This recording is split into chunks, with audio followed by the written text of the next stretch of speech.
Trump vuelve a tirarle las toallas a Puerto Rico. ¿Por qué? En la NBA investigan a medio mundo un ring de apuestas en la NBA hasta llevar... Mira, hasta la familia Genovese, estaba la mafia y la NBA junta en la apuesta y demás. También hay que hablar de las sanciones a Putin y las dos empresas más grandes petroleras. Se canceló la reunión de Budapest. No va a reunión de Budapest. ¿Por qué Putin y Trump ya no se van a reunir? Hay información hoy exclusiva porque el Congreso tuvo un briefing de la operación en Venezuela y el rol de Puerto Rico volvió a ser importante en el New York Times. ¿Cuál es nuestro rol en este nuevo orden mundial? Por lo menos en el Caribe ya sabemos cuál es, evidentemente, y con los misiles que hicieron en el búnker que dice el New York Times y estas conversaciones del Congreso, evidentemente, como decía Carlos Dalmau, esto va para largo. ¿Y quién está ganando con el cierre del gobierno federal y la agenda de Donald Trump para tumbar los derechos civiles? Si es que de verdad quería tumbar los derechos civiles o solo DEI, si se le fue la mano o no. Hay que discutir esto de la forma más objetiva posible. Y Donald Trump pide al Departamento de Justicia que le paguen 230 millones por wrongful prosecution, según el New York Times. Pero él está pidiendo de verdad a esos chavos o es una de sus tantas formas de distraer la atención. Hoy tenemos que arrancar con el caso de Paul Ingrassia. ¿Por qué? Arrancamos en el nuevo orden mundial con Carlos Dalmau. Make America great again.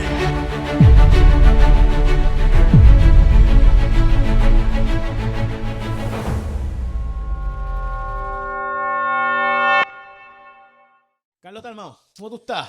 Estoy bien, Estabas en Washington. Estuve unos días allá y siempre que uno va aprende algo. Está bien interesante porque tú recuerdas que la última vez que yo había estado en Washington así por tiempo fue... Carlos, perdón. ¿Qué? Por ese libro. ¿Qué hace ese libro ahí? Tú sabes que nosotros en el nuevo orden mundial, para todos los que nos ven, Tú quieres ser cancelado. los que nos escuchan y nos ven, yo te he convencido a ti de poner un libro cada semana que nos puede orientar, puede ayudarnos a pensar un poquito mejor lo que está pasando. Y este libro, que es un clásico de Hannah Arendt, es para mí la mejor explicación del racismo en el mundo contemporáneo que se ha escrito. Pero, no es una justificación. O sea, pero, Carlos, perdóname, es que lo está sonando como. No.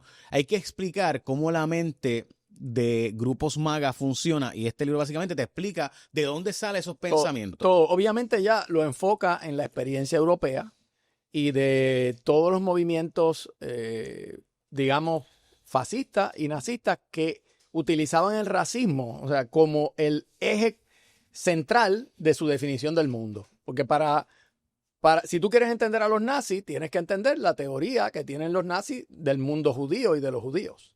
Y ella lo explica al dedillo y de cómo siempre ha habido persecución contra los judíos. Siempre la ha habido en la historia desde que existe el pueblo judío.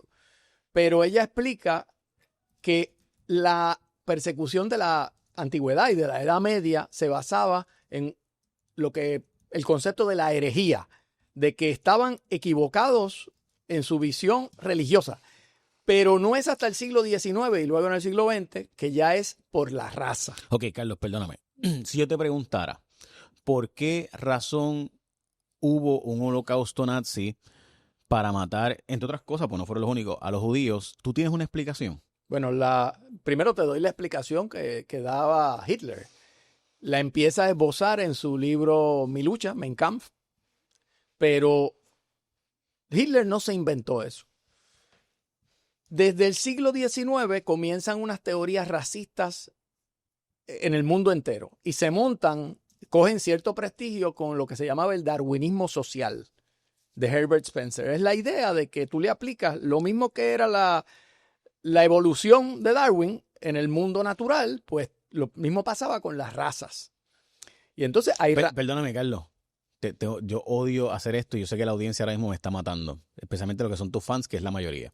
No. Pero es que estamos explicando esto para los que no son necesariamente fans, porque para usted entender lo que acaba de pasar con Paul Ingrassia, usted tiene que entender lo que está explicando Carlos Dalmau ahora. Paul Ingrassia fue nombrado por Trump a una de las posiciones más importantes de todo el aparato federal porque es un brazo ejecutor. Uh-huh. Y MAGA tenía a ese nombramiento y de repente no va. El Senado le dijeron no tienes los votos. Hubo que retirarlo. O sea, Y hay que explicar por qué. ¿y de dónde surge que de repente no aparezcan los votos para Paul Ingrassia, a quien ponemos ahora la foto? Carlos Dalmau está dando una explicación histórica de dónde empieza esto ¿De dónde empieza? y por qué termina ahora. ¿De dónde empieza? Lo que quiero es, estoy pintando, ¿verdad? Como a veces digo, con una brocha muy gruesa, porque mira qué gordito es este libro. Y resumirlo en 2 o 3 minutos es difícil. Pero, ¿qué pasa? Tú me hiciste una pregunta bien específica. ¿Qué decía Hitler sobre el pueblo judío? Recuerda que la ideología de Hitler es nacionalista racista. Es decir, el pueblo alemán, la raza alemana, es superior a cualquier otra raza. Pero el propio Hitler decía que algunas razas podían coexistir con los alemanes. Como por ejemplo, digamos, la raza latina, ¿verdad? Los italianos podían coexistir con los... Pero los judíos tenían una particularidad según él, y es que es una raza contaminada. Venía toda la idea de la contaminación de la raza y que por tanto no tenían nación, eran cosmopolitas. Por eso los judíos no tenían estado. Entonces estaban en todos los países de Europa. Y él decía que el enemigo de la raza aria, de la raza alemana, pura, los arios, es el judío. Y por tanto, al final, cuando llevas eso a la lógica final, no solamente hay que expulsarlo, sino que hay que eliminarlo. Y ahí viene la solución final y los campos de concentración de Auschwitz y Dachau y todo lo demás. Te voy a decir mi teoría, por si acaso no mía, de los estudiosos que también plantean. Los judíos eran los que cobraban intereses y por tanto, como eran publicanos que le cobraban a la gente los préstamos que daban, pues por muchos años fueron cogiendo...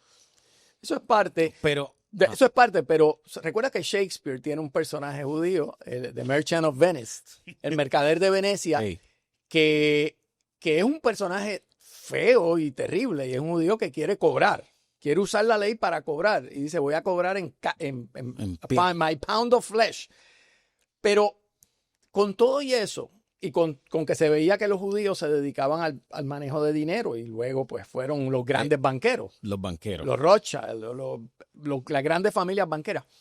Pero el cambio que explica Arendt es que no se entiende el racismo contra los judíos del siglo XX si no entiendes el nacionalismo. O sea, como se desboronan todas las instituciones antiguas, los reyes ya no son reyes, son entes constitucionalizados. La iglesia y los entes religiosos también han perdido.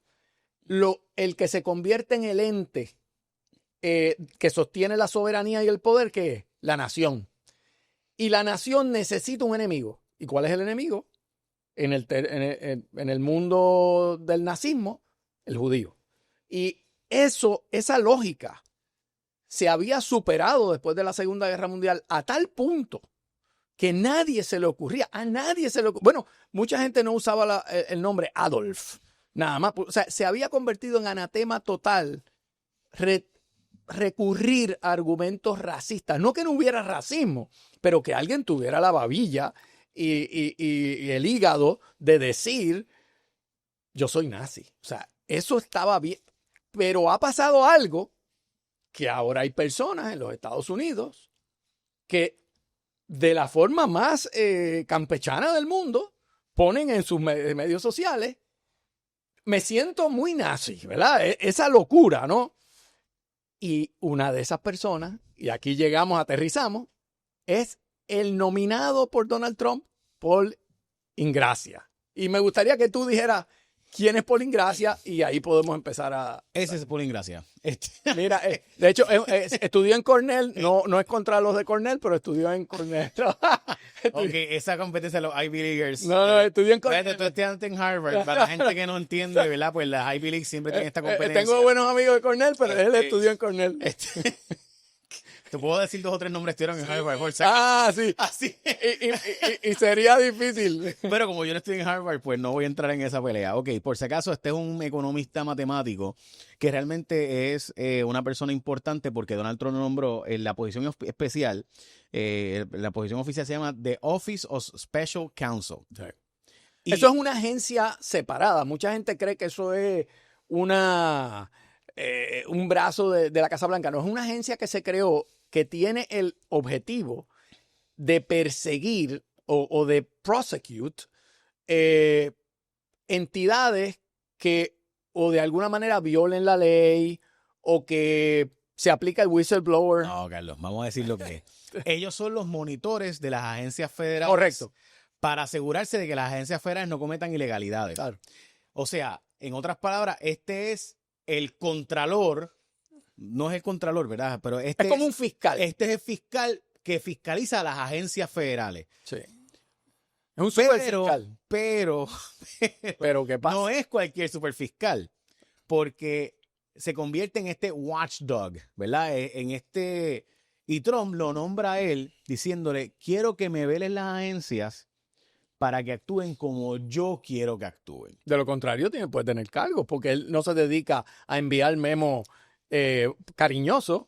Esa oficina se dedica a presentar cargos.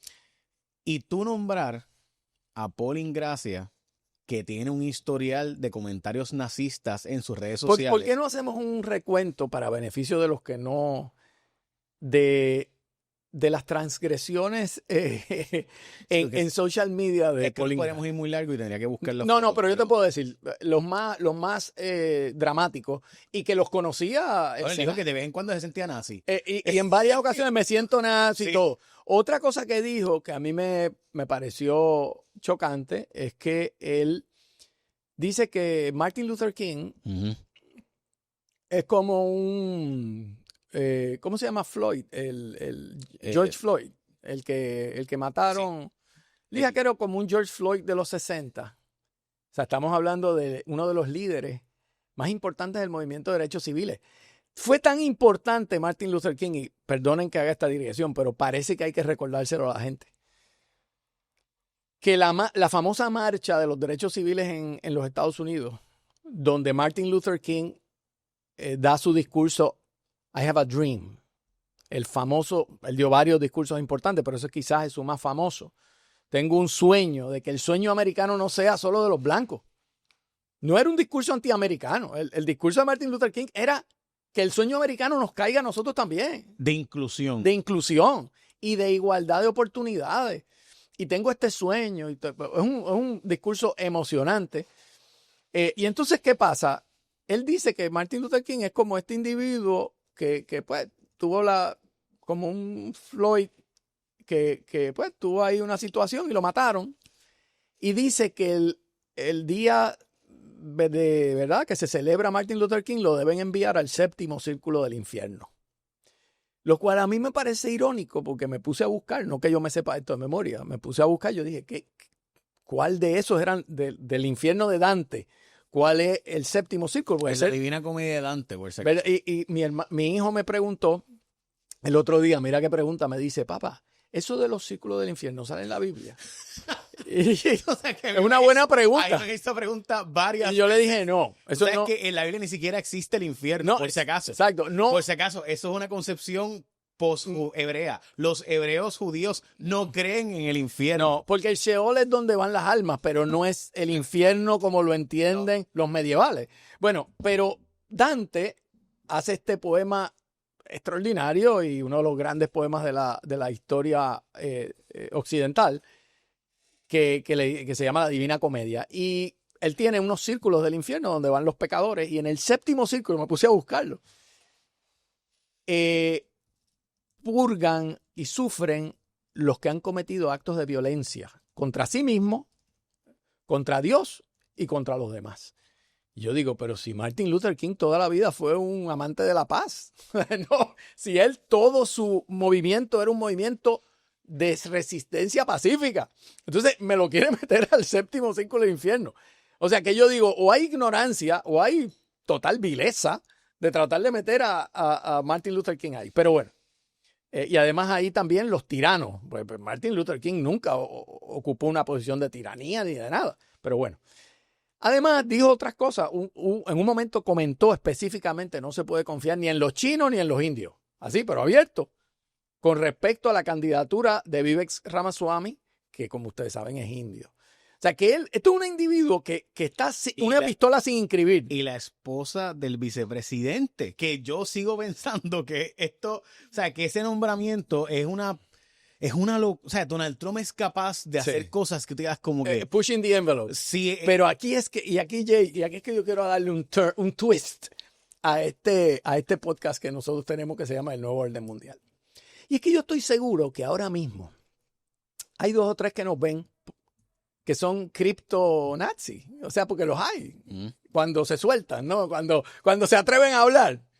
Y yo quisiera no hablarle a ellos, pero yo sé que lo que les está pasando por la mente a algunos. Y es, pero ¿cuál es el problema? No cojan tan en serio las cosas. Si es que esos son comentarios que se dicen, pero... un momento. No fueron los demócratas quienes le dijeron a Trump, llévate ese nombramiento. La clave de toda esta historia, y por lo cual lo estamos discutiendo, es que John Thune, que es el líder, le manda a decir a la Casa Blanca, no tiene los votos, amigos. En la delegación republicana no va a ser aprobado. Y uno de los que también brincó fue Rick Scott, que como sabes tiene una población judía importante en Florida, y dijo, no lo veo. Me puse a analizar y no lo veo pasando. Ese muchacho tiene problemas. Y así fueron cayendo. Y hay que decir, Rick Scott es uno de los mejores amigos de Trump. Sí. Además de ser multimillonario como Trump y demás, tenía una relación bien estrecha por Mar-a-Lago, el gobernador por si acaso, y ahora senador de Florida, pero fue gobernador de Florida. Y tengo que decirte algo, yo creo que la razón por la cual Paul Ingrassia hablaba del séptimo infierno es porque Martin Luther King hacía actos contra la naturaleza. Oh, o sea, como sexualmente es la implicación. Además de la infidelidad. O sea, él estaba apuntando a los defectos que nunca se hablaban de Martin Luther King. Sí. Y la naturaleza para los grupos nazistas eran la separación de las especies. Pero yo no puedo decir que eso es lo que... o sea, tú estás dándole el beneficio de la duda, pero sería... Mira qué interesante lo que tú has dicho.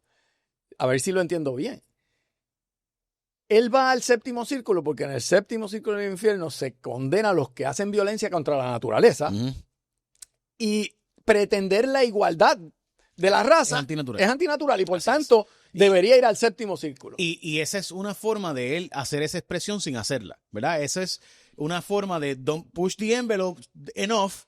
But suficiente, pero exacto. Pero no lo dije. Sí, pero no lo dije porque no lo dije. Hay mucha... Dije 2 más 2, pero no dije 4. Dije 1 más 3, pero no dije 4. Dije 3 más 1, pero no dije 4. Dije 4 más 0, pero no dije 4. Que de hecho Trump es el maestro en eso.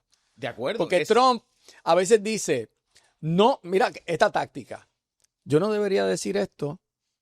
Entonces lo dice y después dice, sí, pero en realidad no debería decirlo porque cuando yo digo eso, y entonces él siempre sale por algún lado, pero lo dijo. Y yo te voy a decir algo sobre Paul Ingrassia que para mí es bien importante. Ese nombramiento no es un nombramiento menor. Usted pensará, pero del gobierno de Estados Unidos. Porque ese nombramiento iba a ser el brazo ejecutor de mantener en la línea a cualquier miembro del gabinete que Trump dijera, para mí que está cometiendo un crimen. Y este individuo, Paul Ingrassia, que ya tú ves en la onda que anda, es un leal total a Trump. Y estaría nombrado ahí como su perro de presa.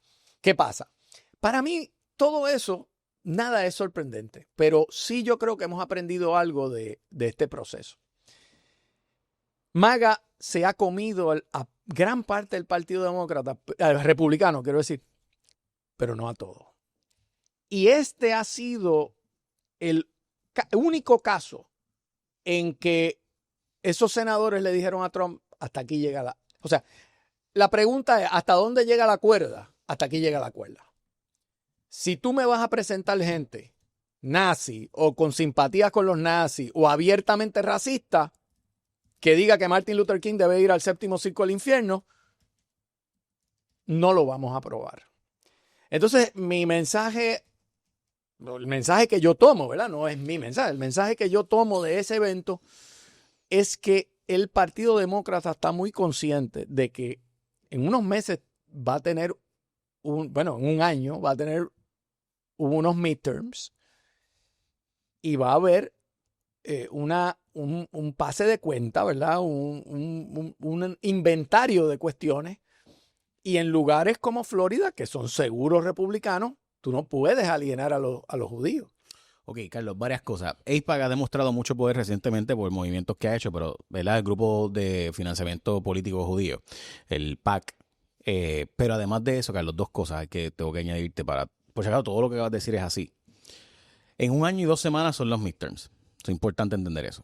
Pero Trump ha nombrado 2 personas que han sido colgadas por el Senado. Uno es Matt Gaetz. Sí, ese se reventó por su total locura, ¿verdad? Su vida, ¿no? Pero si ves, Matt Gaetz fue llevado al altar de sacrificio. O sea... Casi fue como un sacrificial lamb. Trump nombró a todo un montón de indeseables que no hubieran tenido posibilidad de ser confirmados hace 3 años. Ninguna posibilidad. Los nombró a la vez, sabiendo que todo el mundo de la prensa se iba a ir tras Matt Gaetz. Porque él sabía de los escándalos de Matt Gaetz. Sí, porque ellos hacen un due diligence, o sea, eso es obvio. Claro. Y además él tenía a Bondi ya alineado.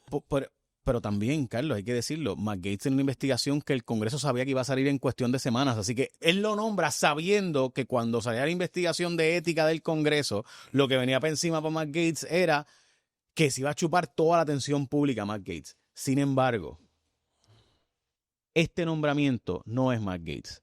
Este nombramiento pasó súper bajo el radar, a pesar del historial. ¿Y por qué es tan importante esta posición? Porque esta es la posición que purga al gobierno federal, a las agencias. Esta es la posición que se encarga de que la EPA vaya a un site que va a contaminarse o no. Esta es la posición que dice, apruébate el proyecto de gas natural o no. Esta es la posición que dice, si tú estás cometiendo un acto de DEI o no, si tú puedes llevar un caso de derechos civiles o no. Toda la purificación del aparato federal se le puso en las manos por parte de Donald Trump a este sujeto. Y hay que decir que yo no puedo pensar que Trump lo nombró sin saber todo esto. Todos sabemos que se le dio el due diligence y que se hace un trabajo investigativo y demás. Yo creo que Trump lo nombró porque era el único que was willing to go that far enough. ¿Sí? Y los republicanos tuvieron que decir, somos MAGA, pero espérate. Así que tengo que plantear, ¿y por qué planteo esto, Carlos? Porque los que no saben lo que hace este Special Counsel, pues quizás no vean el grado de poder que tiene esa posición. Pero, ok, voy a explicar esto. La Constitución decía que todos éramos iguales ante la ley, blancos y negros, pero los blancos iban a unas escuelas y los negros iban a otras. Pues se tuvo que nombrar a una agencia federal, a un watchdog, a un jefe del aparato federal dentro del Departamento de Justicia para que se asegurara de que los blancos y los negros fueran a la misma escuela. Porque los blancos y los negros no iban a la misma escuela. Estoy dando un ejemplo bien básico para que todos lo entendamos. Esa persona que se nombró esa posición, ese abogado en el Departamento de Justicia, que se nombró para asegurarse de que se ejecutara la ley de derechos civiles, porque se aprobó la ley de derechos civiles estaba allí, pero los blancos seguían yendo a la escuela de los blancos y los negros seguían yendo a la escuela de los negros. Tuvieron que obligar con el ejército, con la Guardia Nacional y con un abogado del Departamento de Justicia que dijera, mira, la ley dice tal cosa, tú tienes que implementarla. Pues el jefe de todos esos abogados iba a ser Mr. Paul. O sea, entendamos el nivel de control de todo el aparato federal que iba a tenerse sobre los derechos civiles, sobre los derechos básicos, sobre las leyes de la naturaleza, sobre la aprobación de permisos, sobre todo el sistema federal de los Estados Unidos. Y esta persona lo que tenía era que he was willing to go that far. O sea, iba a ser leal hasta el final. Esa lealtad es total. Total. Y hay que decir que menos mal que pusieron un detente, pero creo que Trump sabía que este detente venía, así que... Bueno, podía ser y no, porque yo, por lo que pude recoger, hicieron un esfuerzo por minimizar y borrar eso, como que eso fue algo que como que fue un error o fue una cosa que él mismo decía que no se acordaba muy bien, qué contexto se hizo, que no le parece. Pero luego, en una de las entrevistas, sí dijo que la civilización dependía de que grandes hombres blancos la sostuvieran Y entonces cuando le preguntan exactamente, esto era bipartita, ¿no?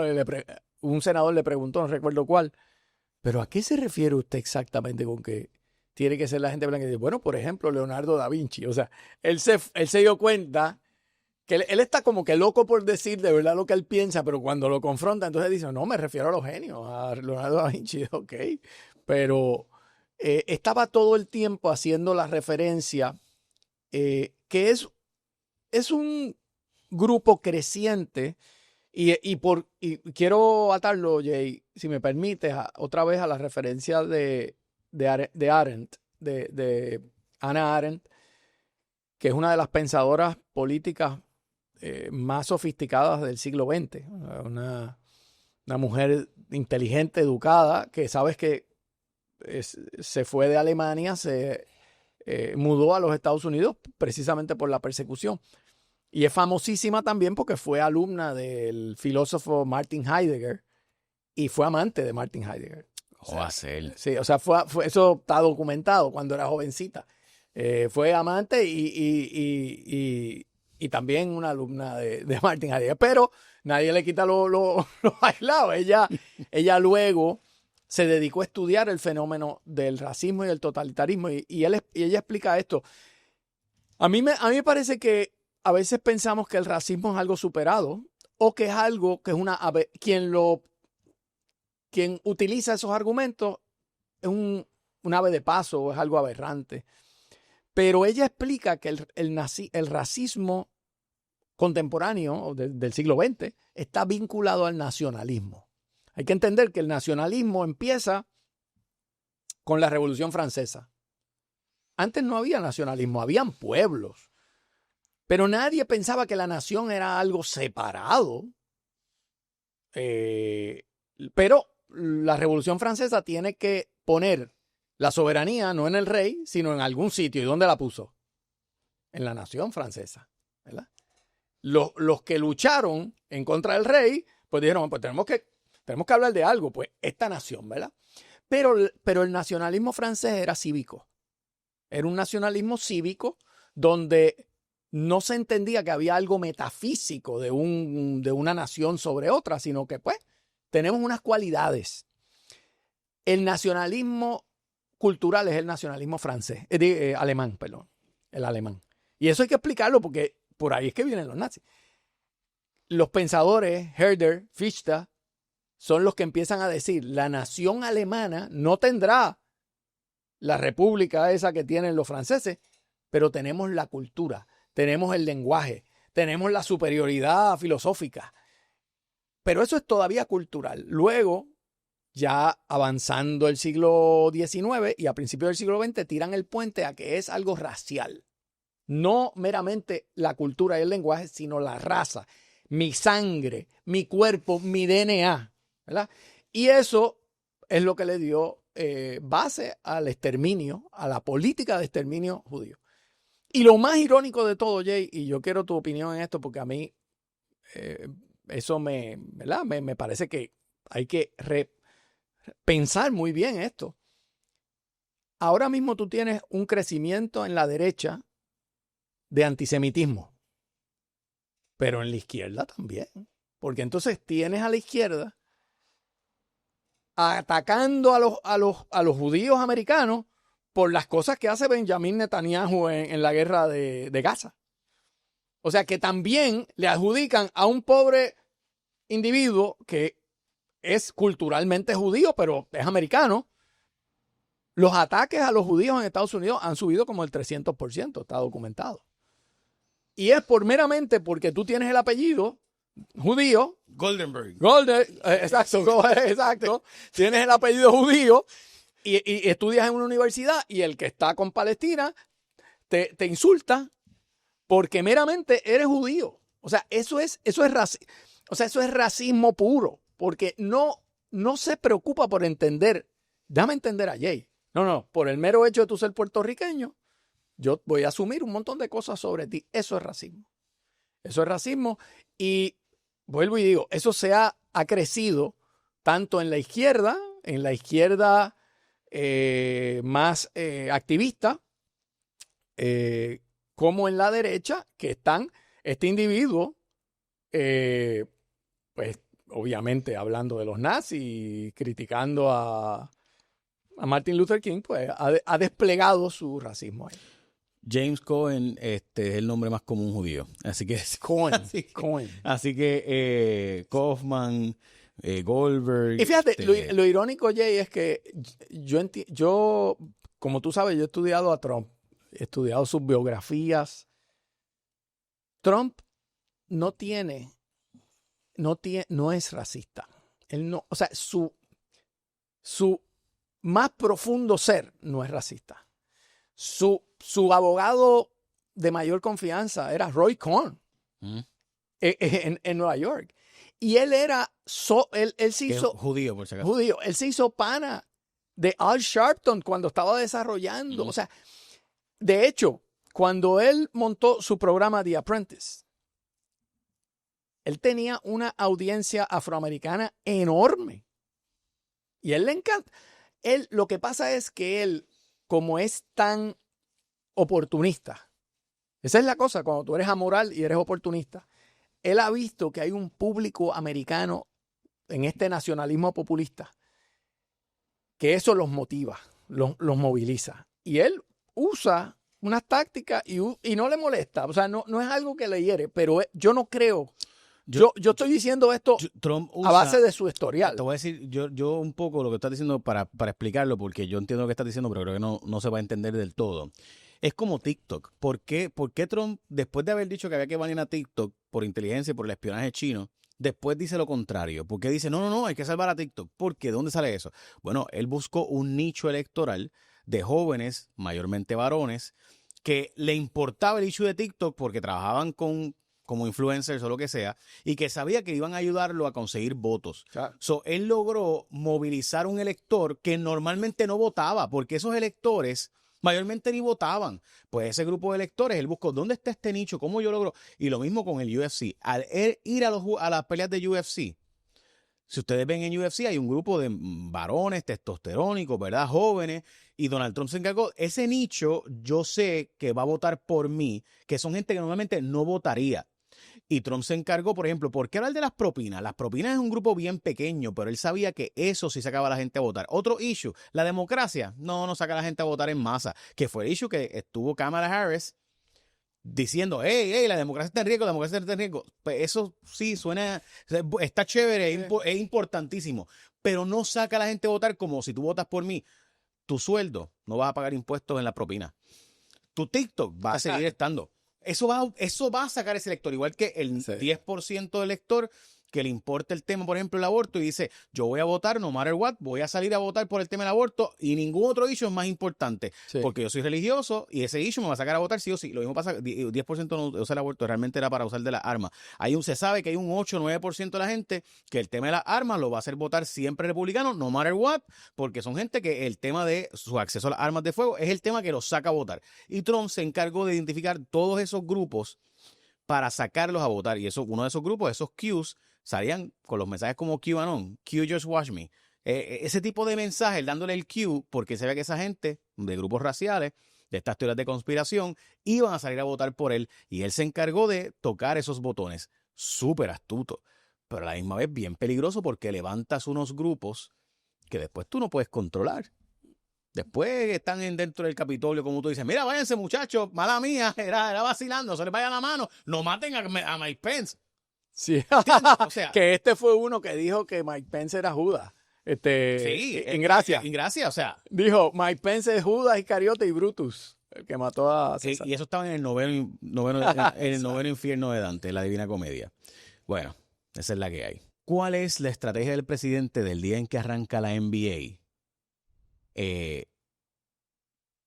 Anunciar por parte del presidente en sus redes sociales oficiales que el presidente se va a jugar baloncesto y poner un video del presidente con la música de la NBA on NBC tirándole papeles, toallas a los puertorriqueños diciendo el president knows ball. O sea, el presidente sabe jugar baloncesto.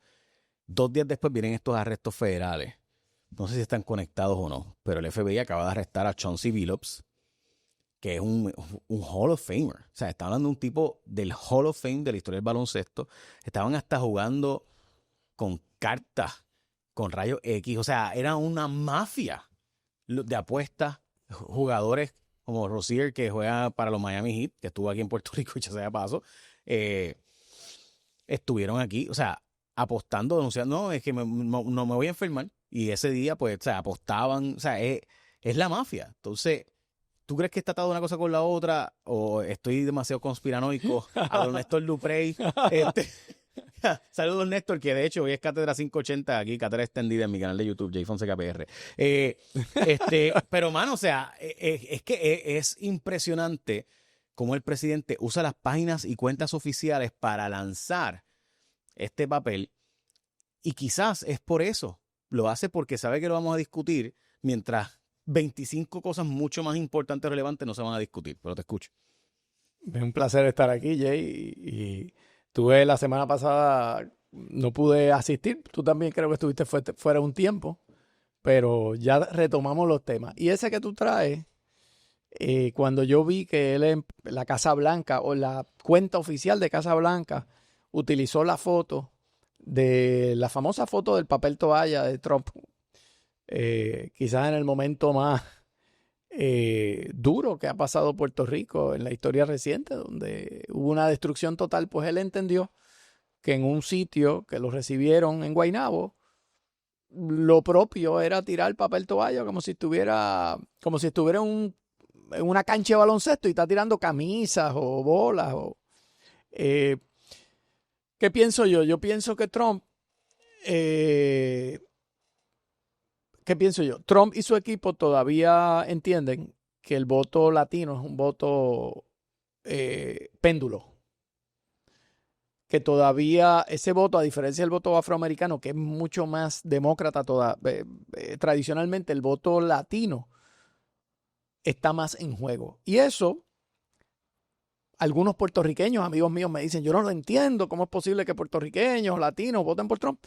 Pero eso da poder, porque si tú eres un grupo que cada uno, el del Partido Demócrata o Republicano, te ve como que te puedes mover según tú hagas un juicio independiente y objetivo, pues eso tiene valor porque vas a poder tener bargaining power. Pero ¿qué pasa?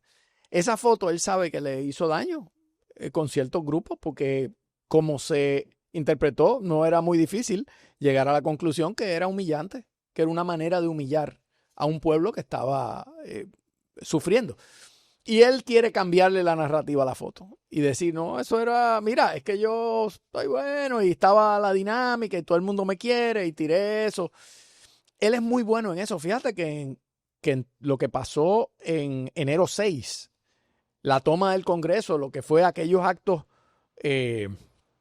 violentos, donde por primera vez civiles ocupan el Congreso y hubo pérdida de vida.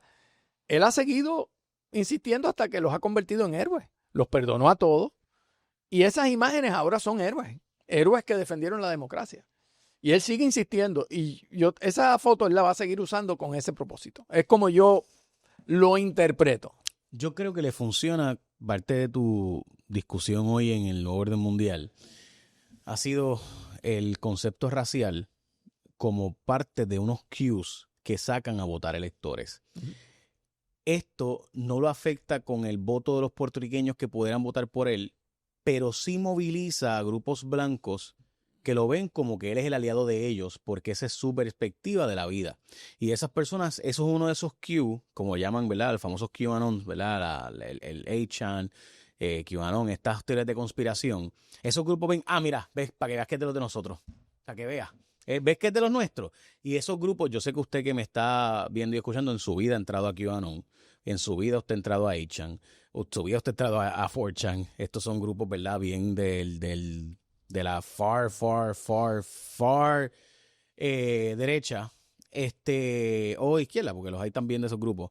Estos son de estos grupos bien pequeños, pero donde surgen estas teorías de conspiración que eventualmente se convierten en las teorías que están en la narrativa pública, que se discuten y pudiéramos, ¿verdad?, hablar varias veces de varias teorías, entre ellas, ¿verdad?, el Pizzagate, que había gente que de verdad creía que habían un grupo de demócratas que iba a chuparle la sangre a los niños en el sótano de una pizzería en Virginia, pues así nació esa teoría. Sí, sí. Y hubo gente que creía esto. Sí. O sea, y hubo gente que fue allí a ir a rescatar los niños. Y resultó que no había ningunos niños y que todo era falso y que no había ningún primer piso, ningún sótano. O sea, no existe. Pero estos grupos empiezan a escuchar esa narrativa y esos grupos ven estos cues. Hay un documental de eso que se pasó. Sí. Y eso es uno de los tantos cues. O sea, Donald Trump usa mucho este tipo y le funciona. Sí, y recuerda algo, quiero añadirle a lo que estás diciendo. La propaganda se ha usado antes, se ha usado desde el tiempo de Roma, la propaganda de los Césares. Uh-huh. Pero hoy día la propaganda tiene el apoyo de una tecnología que nunca había existido antes. Y es una tecnología que existe y conecta a la gente 24/7, pero que además el algoritmo se ajusta a ti, se ajusta a tus prejuicios, se ajusta a tus debilidades. Y esto está medido. ¿Qué pasa?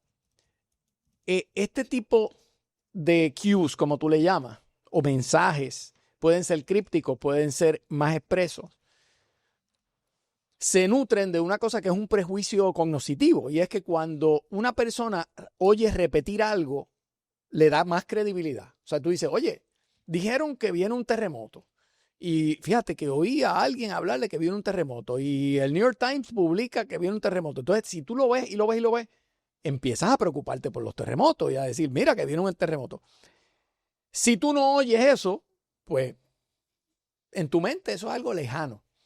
Pues cuando ellos empiezan a repetir algo, ellos usan toda la maquinaria tecnológica para que bombardee estos grupos. Eso yo lo explico en el libro, porque eso empezó con Cambridge Analytica, pero ya eso ha llegado a otros niveles, porque eso ahora está nutrido por Carlos Dalmau, el bestseller puertorriqueño Carlos Dalmau, Sócrates versus Trump, disponible ahora mismo en las librerías puertorriqueñas y en Amazon. Ajá.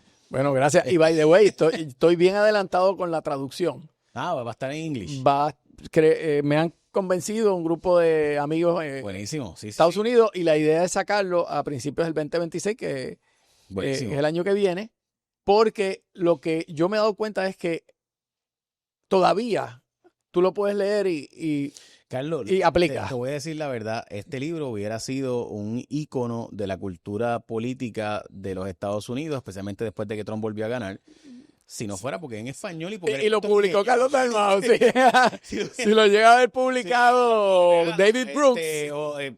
Pues, tantos. Sí, yo quiero pensar eso, pero fíjate, a mí y digo, ya que hablamos de eso, a mí me ha conmovido positivamente y lo digo con humildad, que muchos jóvenes, o sea, a mí lo que más me gusta es que yo puedo estar en un sitio y jóvenes se me acercan y me dicen, me gustó mucho su libro. Si este libro, o sea, no es un libro para... Si el libro hubiera escrito Ezra Klein, hubiera sido un libro que estuviera haciendo la discusión pública de los Estados Unidos. Pero pues lo escribió Carlos Dalmau. Claro. Y Carlos Dalmau es puertorriqueño y además... Y lo hice en español.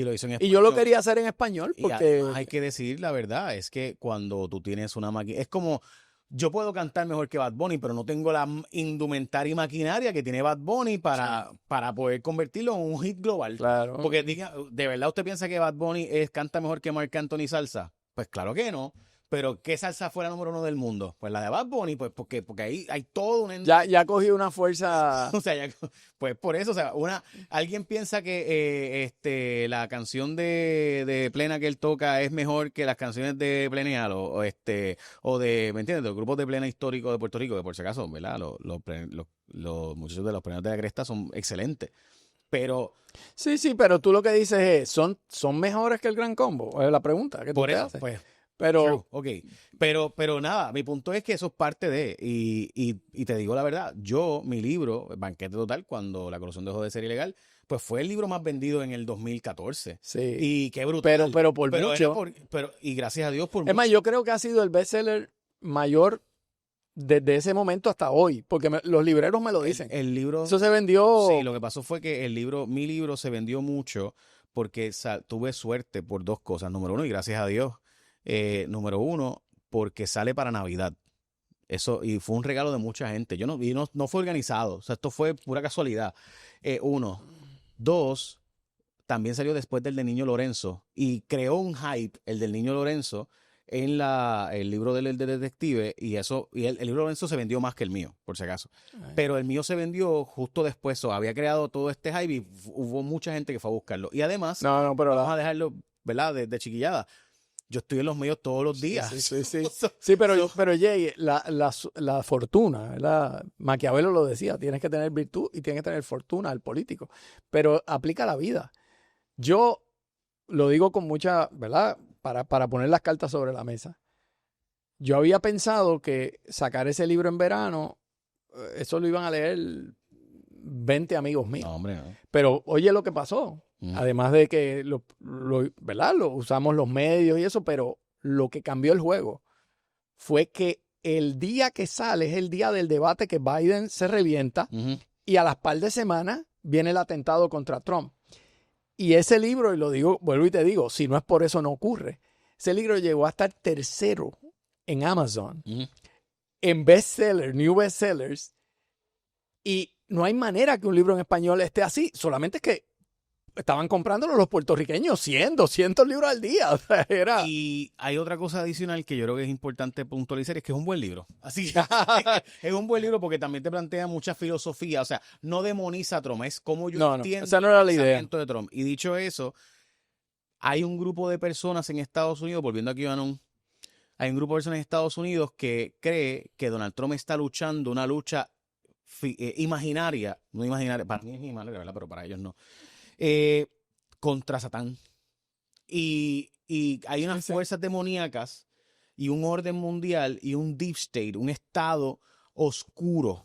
Y ese estado oscuro utiliza a grupos de financiamiento y acceso a la banca, y de ahí sale también la conexión con los judíos, y plantean todo ellos creen. Carlos. Sí, porque viene de una... Sí.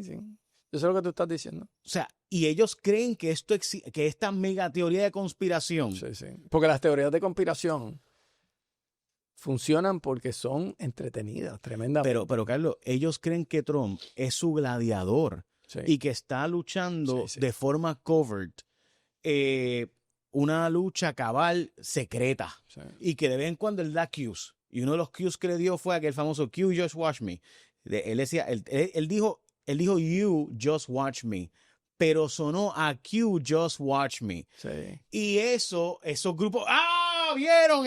Y esos grupos, y aquellos que me están diciendo, Jay, ¿de qué diálogo estás hablando? Sí. No se preocupe, no es trascendentalmente importante para usted, pero si quiere saber, estos grupos son los que creyeron que de verdad a Trump le robaron las elecciones. Sí. Estos son los grupos que creyeron que la guerra de Ucrania fue una creación. Estos son los grupos, no voy a decir esto, por favor, no saque de contexto mis palabras.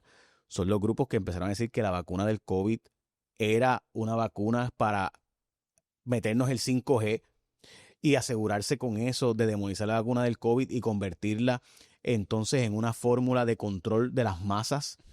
Obviamente eso no fue lo que percoló a la mayoría, pero sí percoló algo que antes no percolaba, y es el odio a las vacunas. O sea, de repente se convirtió en algo que no pasaba, en algo mainstream. O sea, había siempre grupos que no querían las vacunas, pero eso era algo de grupos radicales o de grupos bien pequeños, y de repente se convirtió en mainstream. Pues todas esas teorías, gente, empezaron en QAnon. Hace 10 años, en 8chan, esa gente empezó a crear social media warriors. Empezaron a crear todo esto y eso llegó a lo que hoy estamos viviendo. Y ellos creen que Donald Trump es el gladiador de ellos que en cover, en secreto, está luchando contra esas fuerzas del mal. Sí. Y creen algunos de ellos que la pandemia del COVID fue parte de una estrategia para control social y de las masas. Y todas esas personas, yo conozco unos cuantos que están en ese mundo. Tú los escuchas hablar y de verdad ellos creen unas conspiraciones. Yo no voy a decir dónde, es más, lo voy a decir, en la barbería. Los otros y yo escuchaba estas teorías de conspiración. No, y yo decía, wow, mano. Bueno, pero fíjate qué curioso. Una de esas grandes teorías de conspiración que amarraban esos grupos era Epstein. Porque, y ese le explotó en la cara, porque él olfateó que el tema de Epstein, él se lo podía amarrar a los demócratas. Y por mucho tiempo, tú escuchabas todos los podcasts MAGA o relacionados a MAGA, publiquen los files, ahí hay una conspiración, ahí hay un montón de criminales, esto es un cabal, o sea, este grupo secreto de gente que hace unos rituales, y de pronto... Diablo, Carlos, ¿tú sabes del Great Awakening? Ese es el cabal. Sí, el cabal. El cabal. La cábala. Ellos creen que viene como un tipo de rapto, Sí, pero de la mente, Sí. que te va a despertar en esa gran tormenta. Y estos son grupos, y usted me dice, Jay, pero que eso es religión. Lo hay. Pero esos grupos salieron a votar en masa y son los social media wars de Donald Trump. Sí, muchos de ellos. Pero entonces hay otros que no son así, pero creen en la teoría de la conspiración. Pero ¿qué ocurre? Como yo había dicho, Trump adopta el principio del líder. Y mucha gente se lo compra. Y el principio del líder es, ¿qué es lo correcto? Lo que diga Trump. Y si mañana Trump cambia de opinión, pues cambia por algo y yo lo voy a seguir. Como Hitler con los iraníes. Se llama el Führer Princip. Para usar la frase como Dios manda, the Führer Princip es. Lo que pasa es que Epstein explica toda la maldad. Llegué a presidente. Eso no tiene nada que ver y de pronto la misma persona que tiene el micrófono dice, es que Trump tiene razón. ¿Por qué tanto con Epstein? Y llevaba 3 años ese mismo individuo diciendo que publicaran los files. Entonces ya te das cuenta que es un fanatismo, pero detrás los que son cínicos, porque están los creyentes, los que creen en el gran awakening.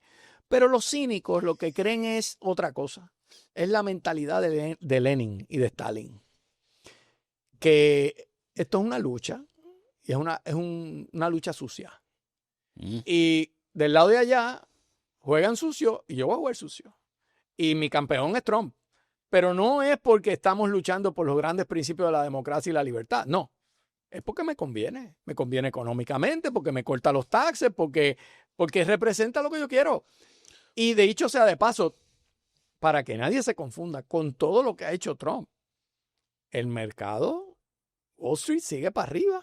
Carlos, sigue para arriba. Hay que decirlo, uno de los tantos social media warriors y verdad que dio una teoría de conspiración de que todo lo que había pasado en Sandy Hook, el asesinato de los niños no había pasado y que todo fue una farsa y terminó perdiendo billones de pesos, una demanda billonaria y demás. Salió llorando cuando salió lo de Epstein diciendo, pero ¿cómo es posible que Trump no eche para atrás? Bueno, y tú sabes quién, Jones, Alex sí, Jones. estoy hablando. Se echó a llorar y dijo, yo no puedo, quiero vomitar, decía. No puedo creerlo. Okay. I'm gonna throw up. El problema es que una vez tú creas este following, pues ahora ¿qué haces? Tienes 2 opciones. You double down. Or recant. Or go away. Sí, o recoges vela. Y no puedo go away porque entonces ¿a quién le vendo ahora mi social media? ¿A quién le vendo suscripción? ¿A quién le vendo el producto? ¿A quién le vendo las camisas? ¿A quién le vendo la gorra? Pues no puedo, pues necesito double down, meterme más todavía. Sí, más. Y fíjate, ahora que lo pienso, Trump tenía razón porque tal y tal cosa. Sí, te metes en una ¿Tú sabes cuál es el... Y eso existe en la izquierda.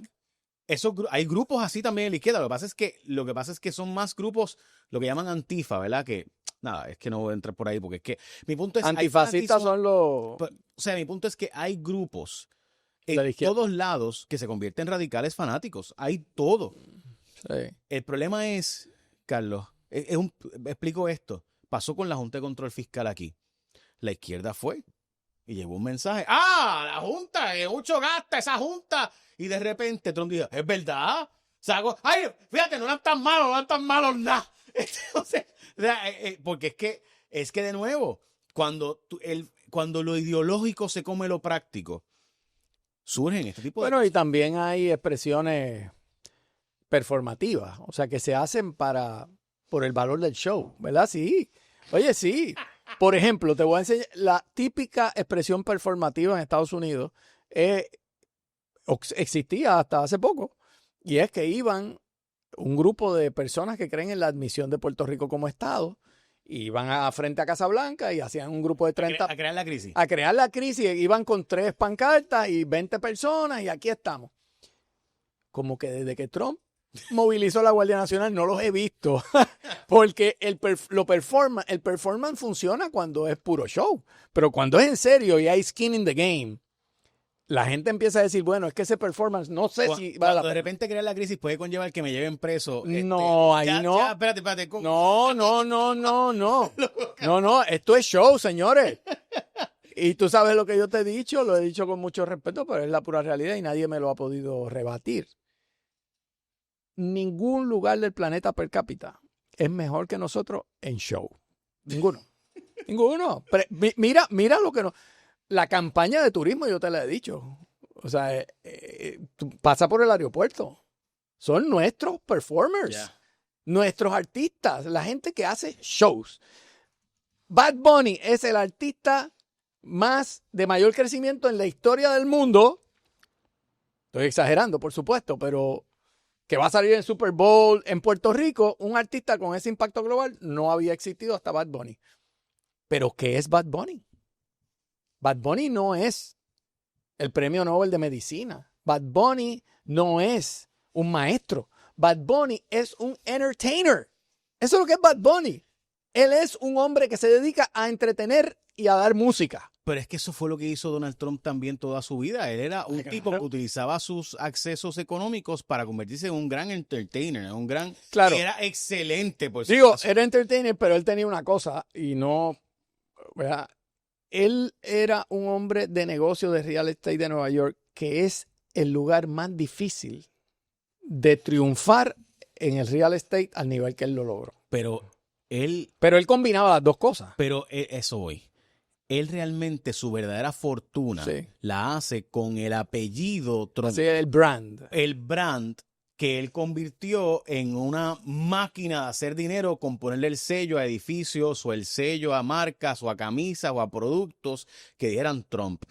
Ese es su claim to fame. O sea, lo que estoy diciendo con esto no es que él es un fake. No. No es un fake. Él tiene... O sea, es como decir él puede mentir, pero no es un fake. decir que Bad Bunny es fake. No, pero No. Bad Bunny es un cantante. No, Bad Bunny es un performer. Es un performer. Y lo Y, mismo... y acá, oye, ha mejorado mucho por lo que escuché en el último concierto, unos clips que canta bien y a mí me gustó ciertas pero músicas de él. Carlos, que él tiene... Pero obviamente no es Lionel Richie.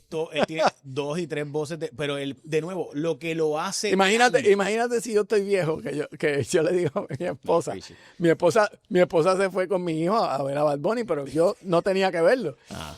Pero luego cuando lo pusieron en Netflix sí lo vimos. Y yo le digo, pero Kichi, cuando venga Lionel Richie. Por si acaso no fue en Netflix, pero... No, en Amazon. En Amazon. Pero para que tú veas qué perdido estoy. Pero cuando yo dije, mano, Lionel Richie, y mi esposa me mira, en serio, Lionel Richie. Puede haber dicho Elvis. Sí, pero Lionel Richie. Sigue por ahí para abajo. Pero ¿sabes? Lionel Richie, olvídate. Estaba en los 80, pero déjame decirte que no estabas tan mal porque Lionel Richie está los otros días siendo de jurado en los Chacho, shows Lionel de Richie está duro. cantantes, así que Say you, Save me. Chacho. say it together. No. Tú sabes que básicamente el diseñador, arquitecto de USA for Africa, ese video que ya tiene como 40 años, pero que salieron todos los artistas famosos de Estados Unidos, fue Lionel Richie. O sea, hay un documental de eso. Y tú te das cuenta que el tipo era él y Quincy Jones. Y después meten a los demás. Bueno, después ya metieron ¿verdad? A todo el mundo. Ok. Por si acaso, para los que no saben de lo que estamos hablando, en 1985 se hizo, ¿verdad? Etiopía estaba bien chava. Y se hizo un concierto para recaudarle fondos. Y se llamó USA for Africa, ¿verdad? Y hubo varios, no fue el único. Bueno, voy a tener que dejarlo hasta aquí porque Carlos va a tener que salir para unos compromisos profesionales. Pero se nos quedaron los temas de la militarización y el resto, pero sí queríamos que tuvieran los elementos de qué es lo que hay detrás del mundo MAGA y del pensamiento MAGA, que en gran medida hace que nos tiren papel, en este caso papel toalla.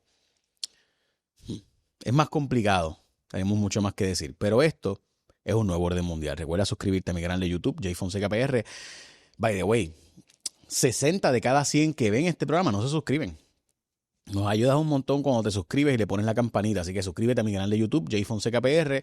Y recuerda, los datos son los datos. Make